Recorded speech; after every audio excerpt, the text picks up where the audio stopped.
ज्यादातर traders support और resistance draw तो कर लेते हैं, लेकिन उसे सही तरीके से ट्रेड बहुत कम लोग कर पाते हैं। अगर आपने कभी सपोर्ट से बाय किया हो और प्राइस को सीधे उसके नीचे टूटते हुए देखा हो, या फिर रेजिस्टेंस से सेल किया हो और प्राइस को तेजी से ऊपर भागते हुए देखा हो, तो यकीन मानिए आप अकेले नहीं हैं। ऐसा इसलिए होता है क्योंकि सपोर्ट और रेजिस्टेंस सिर्फ लाइंस ड्रॉ करने का नाम नहीं है।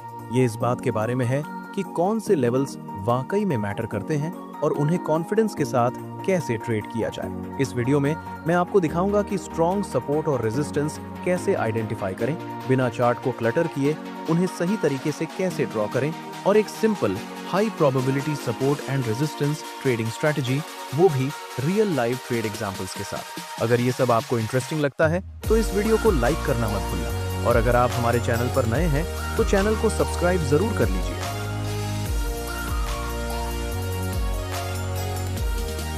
सपोर्ट और रेजिस्टेंस वो जोन्स होते हैं जहां प्राइस रिएक्ट करता है।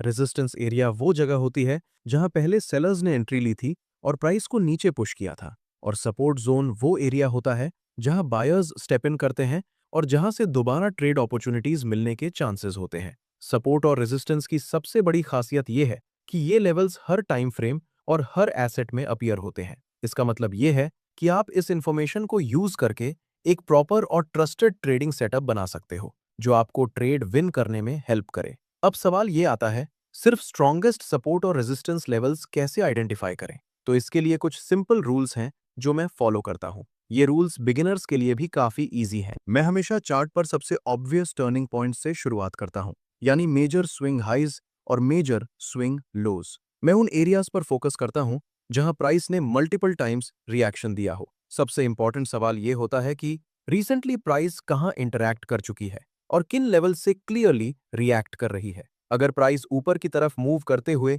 इस एरिया में वापस आती है तो मेरी बायस सेलिंग अपॉर्चुनिटीज देखने की होती है। दूसरी तरफ अगर प्राइस नीचे गिरकर इस लेवल तक या फिर थोड़ा और डीप इस जोन में आ जाती है तो मैं बाइंग अपॉर्चुनिटीज देखना शुरू करता हूं। लेकिन मैं ब्लाइंड एंट्री नहीं लेता। मैं हमेशा प्रॉपर एंट्री मॉडल से कंफर्मेशन का इंतजार करता हूं, जिसे मैं इस वीडियो में आगे एक्सप्लेन करूंगा। इसके बाद मैं इस बात पर ध्यान देता हूं कि प्राइस किसी लेवल पर कितनी बार रिएक्ट कर रही है। सिर्फ एक सिंगल टच मेरे लिए ज्यादा मायने नहीं रखता। मैं ये देखना चाहता हूं कि प्राइस उस जोन को बार बार रिस्पेक्ट कर रही हो। जब प्राइस सेम एरिया को दोबारा रिविजिट करती है तो ये रेपिटेशन मुझे शॉर्ट सेटअप्स देखने का ज्यादा कॉन्फिडेंस देती है, इस एक्सपेक्टेशन के साथ कि ट्रेड क्लीनली मेरे टेक प्रॉफिट की तरफ मूव कर सकता है। जब मुझे सेम रेजिस्टेंस एरिया से कई स्ट्रॉन्ग रिएक्शंस दिखाई देते हैं तो ये क्लियरली दिखाता है कि वहां सेलर्स एक्टिव हैं और उस लेवल को सक्सेसफुली होल्ड कर रहे हैं, और प्राइस ने पहले ही मल्टीपल टाइम्स ये प्रूव कर दिया है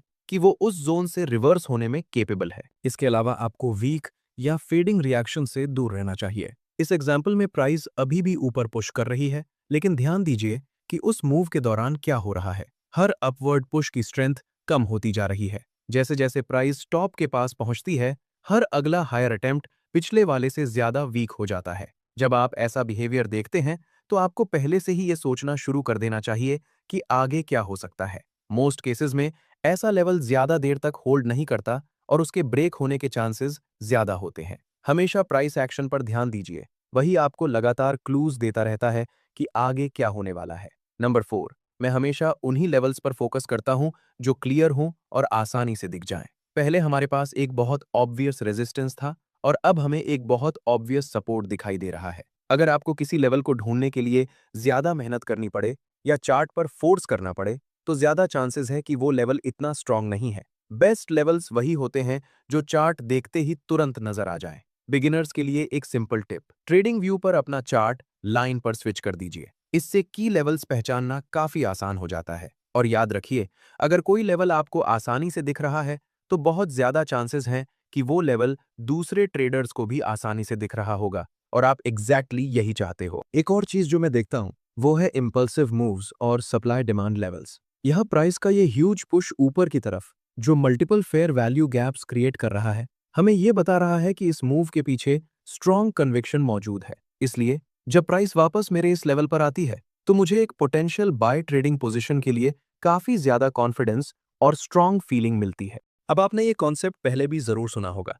लेकिन सबसे स्ट्रॉन्ग लेवल्स में से कुछ रोल रिवर्सल से आते हैं।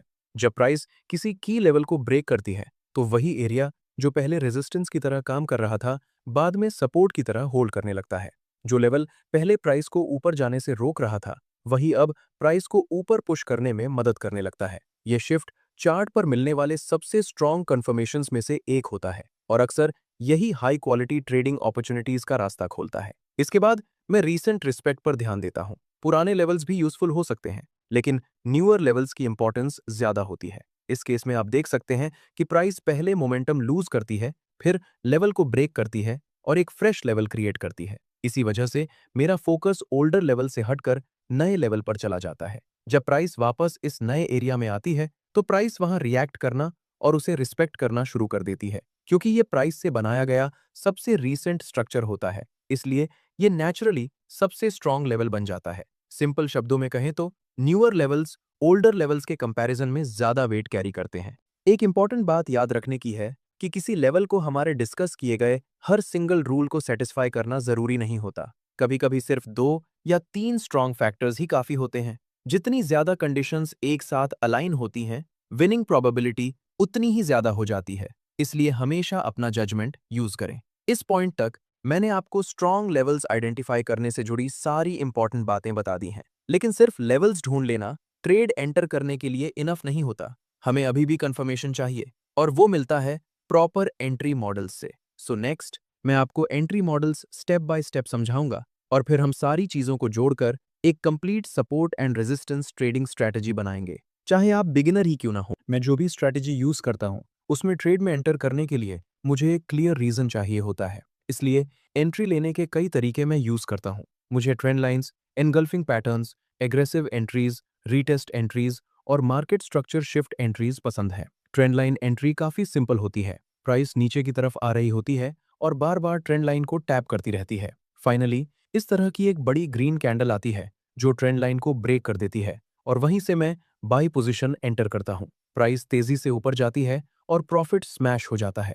एनगल्फिंग पैटर्न एंट्री एक और सिनारियो ये हो सकता है कि प्राइस नीचे आती है, आपके लेवल में एंटर करती है और फिर वहां एनगल्फिंग कैंडल पैटर्न बनता है, यानी एक छोटी रेड कैंडल जिसे एक बड़ी ग्रीन कैंडल एनगल्फ कर लेती है। यहीं से आप ट्रेड एंटर कर सकते हैं। फिर होती है एग्रेसिव एंट्री। प्राइस सीधे आपके लेवल तक आती है, बस वहां क्लोज देती है और आप ट्रेड एंटर कर लेते हैं और कई बार ये ट्रेड भी विन हो जाता है। इसके बाद आती है रीटेस्ट एंट्री। प्राइस नीचे आती है, लेवल को टैप करती है, फिर उसके ऊपर ब्रेक करती है और उसके बाद रीटेस्ट करने वापस आती है। यहीं से आप ट्रेड एंटर करते हैं और ये एंट्री काफी पावरफुल होती है। मार्केट स्ट्रक्चर शिफ्ट एंट्री आप मार्केट स्ट्रक्चर शिफ्ट भी यूज कर सकते हैं। मान लीजिए प्राइस नीचे आ रही है कुछ इस तरह और फिर ये आपके लेवल तक आती है, उसके बाद ऊपर जाती है और फिर वापस नीचे आती है। यहाँ आपको लोअर हाइज और लोअर लोज बनते हुए दिखते हैं। लेकिन जब प्राइस ऊपर की तरफ मूव करती है और इस प्रीवियस हाई को ब्रेक कर देती है तो इसका मतलब होता है कि मार्केट स्ट्रक्चर शिफ्ट हो गया है। ये आपको एक बहुत बढ़िया एरिया देता है ट्रेड एंटर करने के लिए। फाइनली ये पूरी तरह आप पर डिपेंड करता है कि आपको कौन सा एंट्री मॉडल सबसे ज्यादा कंफर्टेबल लगता है। तो अब हम अपनी स्ट्रैटेजी पर आते हैं। स्ट्रैटेजी कोई नई चीज नहीं होती। स्ट्रैटेजी बस यही है कि हमने जो सपोर्ट और रेजिस्टेंस के पॉइंट्स पहले सीखे हैं उन्हें चार्ट पर एक साथ कंबाइन करके अप्लाई किया जाए। अब सवाल यह है हम एक्चुअली चार्ट पर इन पॉइंट्स को कंबाइन कैसे करें ताकि सपोर्ट और रेजिस्टेंस को ट्रेड कर सकें।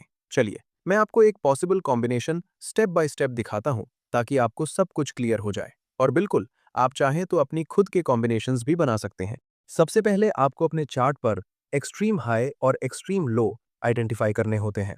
यही हमारा फर्स्ट चेक पॉइंट होता है, क्योंकि मार्केट स्ट्रक्चर क्लियरली डिफाइंड होना चाहिए। जब आपके पास एक्सट्रीम हाई और एक्सट्रीम लो आ जाए तो इन लेवल्स को रेजिस्टेंस और सपोर्ट के रूप में मार्क कर दीजिए। अब अगली चीज जो आपको चेक करनी है वो ये है कि क्या प्राइस ने इस सपोर्ट जोन से मल्टीपल रिजेक्शंस दिए हैं या नहीं। किसी जोन से मल्टीपल रिजेक्शंस मिलना हमें ये बताता है कि ये लेवल इंपॉर्टेंट है। प्राइस यहाँ बार बार रिएक्ट कर चुकी है और ये एक स्ट्रॉन्ग कंफर्मेशन होता है कि इंस्टीट्यूशंस इस एरिया में इंटरेस्टेड है। इसके बाद हमें मोमेंटम चेक करना है। प्राइस के पुल बैक से पहले जो लास्ट मूव था उस पर ध्यान देना है। आपको देखना है कि वो एक स्ट्रॉन्ग इंपल्सिव मूव हो। इसका मतलब है कि इस एरिया से बायर्स एग्रेसिव थे, वीक नहीं। अब जब प्राइस नीचे की तरफ वापस आना शुरू करेगी तो देखिए कि वो कहां हेड कर रही है। प्राइस एग्जैक्टली हमारे लेवल ऑफ इंटरेस्ट यानी पॉइंट ऑफ इंटरेस्ट पर आ रही होगी। तो अब 1 आवर टाइम फ्रेम पर प्राइस हमारे सपोर्ट लेवल पर रिएक्ट कर रही है, लेकिन हमें कभी भी हायर टाइम फ्रेम से डायरेक्टली एंट्री नहीं लेनी है। एंट्री के लिए हमें हमेशा 5 मिनट टाइम फ्रेम पर ड्रॉप डाउन करना है। लोअर टाइम फ्रेम पर हम क्लियर कंफर्मेशन का वेट करेंगे और कंफर्मेशन मिलने के बाद ही हम अपने ट्रेड में एंटर करेंगे। तो अब चलिए रियल चार्ट एग्जांपल्स देखते हैं, जहां मैं आपको दिखाऊंगा कि ये स्ट्रैटेजी कैसे काम करती है और साथ ही स्टेप बाय स्टेप समझाऊंगा कि स्टॉप लॉस और टारगेट्स कहां प्लेस करने हैं। तो अब मैं आपको ये support and resistance trading strategy real chart पर 2 एग्जांपल्स में दिखाने वाला हूं, ताकि आप इसे प्रॉपर तरीके से मास्टर कर सकें। अभी हम पाउंड येन चार्ट पर हैं और यहां हमारे पास एक्सट्रीम हाई है, एक्सट्रीम लो है, चेक। हमें मल्टीपल प्राइस रिजेक्शंस दिख रहे हैं, चेक। यहां से जो लास्ट मूव आया था वो इम्पल्सिव था। हम प्रीवियस लेवल्स को रिस्पेक्ट होते हुए देख रहे हैं, चेक। और हमारे पास क्लियर ऑब्वियस लेवल्स भी मौजूद हैं। ऑनेस्टली कहूं तो ये ट्रेड करने के सबसे सिंपल तरीकों में से एक है। अब जब इम्पल्सिव मूव के बाद प्राइस दोबारा हमारे सपोर्ट जोन में आती है, तो यहीं पर हम ट्रेड एंटर करते हैं। एंड ऑफ कोर्स हम 1 आवर टाइम फ्रेम पर एंट्री नहीं लेंगे, इसलिए हम 5 मिनट टाइम फ्रेम पर शिफ्ट करते हैं। अब ये 5 मिनट टाइम फ्रेम कुछ ऐसा दिखता है और आप पहले ही देख चुके हैं कि ये एक प्रॉफिटेबल ट्रेड था। अब मैं आपको क्लियरली दिखाता हूं कि एंट्री कहां मिल सकती थी। जैसे ही प्राइस हमारे सपोर्ट जोन में आती है, तो आप किसी भी कंफर्मेशन के अगले कैंडल से एंट्री ले सकते हो। हमें इस बुलिश एनगल्फिंग कैंडल से कंफर्मेशन मिलता है, तो कंफर्मेशन मिलने के बाद हम ट्रेड एंटर करते हैं और आसानी से 1:2 रिस्क टू रिवॉर्ड अचीव करते हैं।